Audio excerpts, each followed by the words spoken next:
عزیز دوستو، ایک لفظ ہے حکمت، اس کا سادہ معنی تو دانائی ہے، لیکن علماء یہ فرماتے ہیں کہ حکمت سے مراد وہ پختہ اور صحیح علم ہے جس کی بنیاد پر انسان کے ارادے نیکی کی طرف پختہ ہو جاتے ہیں، اس کو حکمت کہتے ہیں، دانائی کہتے ہیں۔ جس علم کی موجودگی میں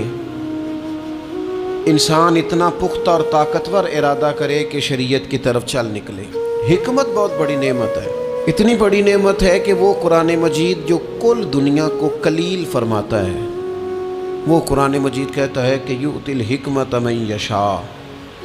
اللہ جسے چاہتا ہے حکمت عطا کرتا ہے،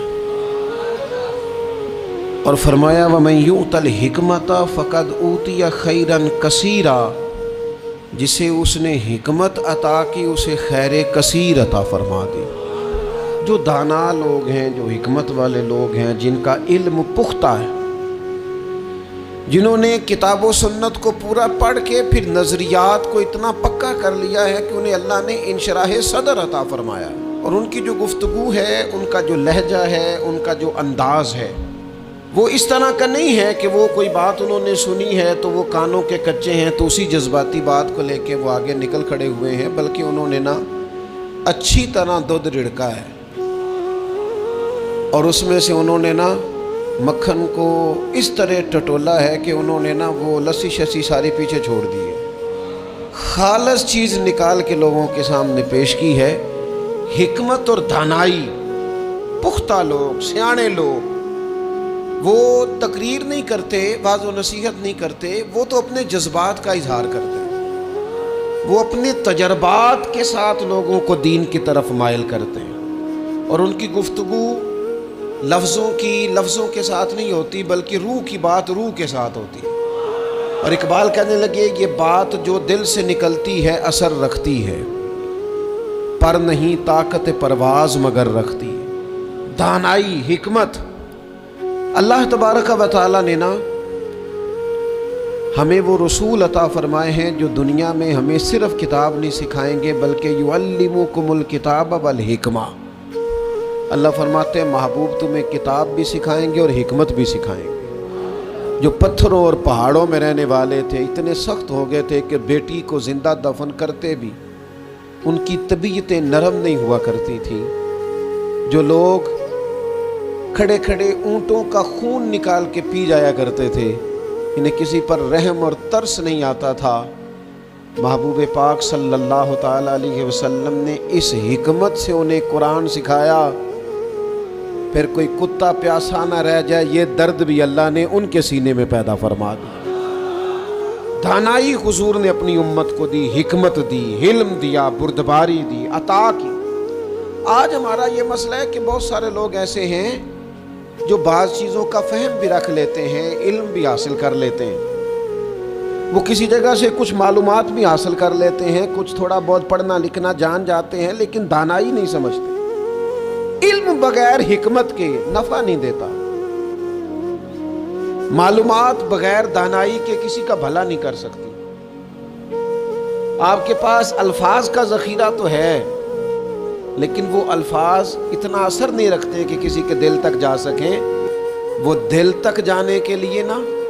بتانے والے کا صاحب دل ہونا بڑا ضروری ہوتا ہے۔ حکمت، دانائی رسول پاک علیہ الصلوۃ والسلام نے عطا کی، اور پھر یہ دانائی حضور نے اپنے ہر صحابی کو عطا کر کے اس طرح کا بنا دیا کہ فرمایا صحابی کا نجوم، میں نے ان سب کو آسمان ہدایت کا ستارہ بنا دیا ہے،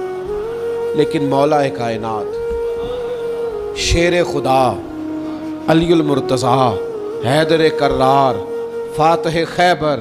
امیر المومنین، خلیفۃ المسلمین، حضرت مولا علی شیر خدا رضی اللہ تعالیٰ عنہ کو وہ علم ملا، وہ خزانہ ملا۔ ایک تو وہ حدیث ہے کہ حضور فرماتے ہیں میں علم کا شہر ہوں، اور علی اس کا دروازہ ہے، اور ایک ترمذی میں حدیث یوں بھی موجود ہے، حضور فرماتے ہیں میں حکمت کا گھر ہوں، وہاں شہر کہا، یہاں گھر کہا، فرمایا میں حکمت کا گھر ہوں، علی اس کا دروازہ ہے۔ حکمت اور دانائی کا گھر ہے، ایک گھر علی اس کا دروازہ ہے۔ نبی اکرم نور مجسم شفیع معظم صلی اللہ تعالی علیہ وآلہ وسلم کے علوم سے جو حصہ حضرت مولا علی شیر خدا کرم اللہ تعالی وجہہ الکریم نے حاصل کیا، صحابہ فرماتے ہیں 70 کے قریب وصیتیں کی ہیں نبی پاک نے مولا علی شیر خدا کو، اور وہ ایسی خاص باتیں ہیں جو صرف مولا علی جانتے ہیں۔ انہی کا خاصہ ہے جو رسول پاک نے ان کے ساتھ فرمائی، وہ انہی کا خاصہ ہے۔ آپ اتنی بڑی تعداد میں اعتکاف میں بیٹھے ہیں، اللہ کا گھر ہے، پاکیزہ ماحول ہے، تزکیہ اور تصفیہ کے دن بیت رہے ہیں، شب بیداریاں ہیں، دعائیں ہیں۔ امام ابو نعیم نے 5 باتیں لکھی ہیں جو حضرت مولا علی شیر خدا رضی اللہ تعالیٰ عنہ نے خود فرمایا۔ حضرت علی فرمانے لگے میری 5 باتیں یاد کر لو، اور فرمانے لگے اونٹوں پر بیٹھ کر تلاش کرنے نکلو گے تو یہ باتیں تمہیں ملیں گی کہیں بھی نہیں،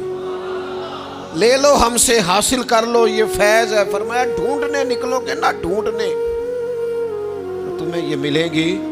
ڈھونڈنے سے نہیں چیزیں ملیں گی۔ فرمانے لگے 5 باتیں لے لو یار حضرت شیر خدا کی 5 باتیں، آج اس کو سبق کے طور پر رٹا لگا لو، اسے یاد کر لو، دل میں بٹھا لو۔ شیر خدا کی 5 باتیں، علم و حکمت کا نچوڑ، نبی پاک صلی اللہ تعالی علیہ وسلم سے لیا ہوا فیض، وہ حضور کی امت کو بانٹتے ہیں، اپنے سے محبت کرنے والوں کو عطا کرتے ہیں۔ حضرت مولا علی شیر خدا فرمانے لگے 5 باتیں لے لو، تم اونٹوں پر بیٹھ کے نکلو گے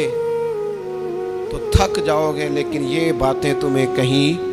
نہ ملیں گی۔ حضرت علی باتیں بیان کرتے ہیں، فرماتے ہیں پہلی بات یہ یاد رکھنا، بندے کو امید صرف اپنے رب سے رکھنی چاہیے۔ جیت جاؤ گے دوستو دنیا میں اگر یہ بات آ گئی، بچ جاؤ گے، دل ٹھنڈا رہے گا، بے قراریاں، بے چینیاں، پریشانیاں جان چھوڑ جائیں گی۔ امید صرف اپنے رب سے رکھو۔ حضرت مولا علی شیر خدا رضی اللہ تعالیٰ عنہ دوسری بات بیان کرتے ہیں، فرماتے ہیں اپنے گناہوں سے ڈرا کرو۔ تم غریب ہونے سے ڈرتے ہو، تم تنگ دستی سے ڈرتے ہو، تم لوگوں کی دشمنی سے ڈرتے ہو، اپنے گناہوں سے ڈرو، کہیں ایسا نہ ہو کہ تمہاری نافرمانیاں رب کی ناراضگی کا سبب بن جائے۔ اپنے گناہوں سے ڈرو۔ اور تیسرا مولا علی شیر خدا رضی اللہ تعالیٰ عنہ فرماتے ہیں اگر تم جاہل ہو نا، تمہیں پتہ نہیں، تو علم کے بارے میں سوال کرنے سے کبھی نہ شرمانا، پوچھ لینا فائدہ ہوگا، کسی سے بات کر لینا فائدہ ہوگا، کسی سے سیکھ لینا نفع ہو جائے گا، کسی کو مان لینا اپنا استاد، زندگی بھر سمجھدار ہو جاؤ گے، فیض یاب ہو جاؤ گے۔ اور حضرت علی شیر خدا چوتھی بات ارشاد فرماتے ہیں یہ علماء کے لیے، فرمایا اگر عالم کو کسی مسئلے کا علم نہ ہو تو غلط بات نہ بتائے بلکہ کہہ دے واللہ اعلم، اللہ بہتر جانتا ہے۔ یہ بات یاد رکھیں، جس بات کا پتہ نہ ہو، جس کی خبر نہ ہو، جس پر عبور نہ ہو، اس بات کو آگے بیان نہ کیا جائے اور کبھی بھی غلط بات نہ بتائی جائے۔ یہ حضرت علی شیر خدا ہمیں سبق دیتے ہیں۔ اور 5ویں بات حضرت علی شیر خدا ارشاد فرماتے ہیں یاد رکھنا، ایمان میں صبر کی وہی حیثیت ہے جو جسم میں سر کی حیثیت ہے۔ اپنی زندگی صبر کے ساتھ گزارنا، زندگی میں کبھی بے صبرے نہ ہونا، حوصلہ نہ چھوڑ جانا۔ صبر بزدلی نہیں ہوتا، صبر تو اچھی تدبیر کو کہتے ہیں، صبر تو رب کریم کے فیصلے کے انتظار کو کہتے ہیں، صبر تو اللہ کی مدد کے نازل ہونے کے انتظار کو کہتے ہیں۔ فرمایا جو تمہارے جسم میں سر کا مقام ہے وہی ایمان میں صبر کا مقام ہے۔ یہ مولا علی شیر خدا نے ہمیں 5 باتیں دی۔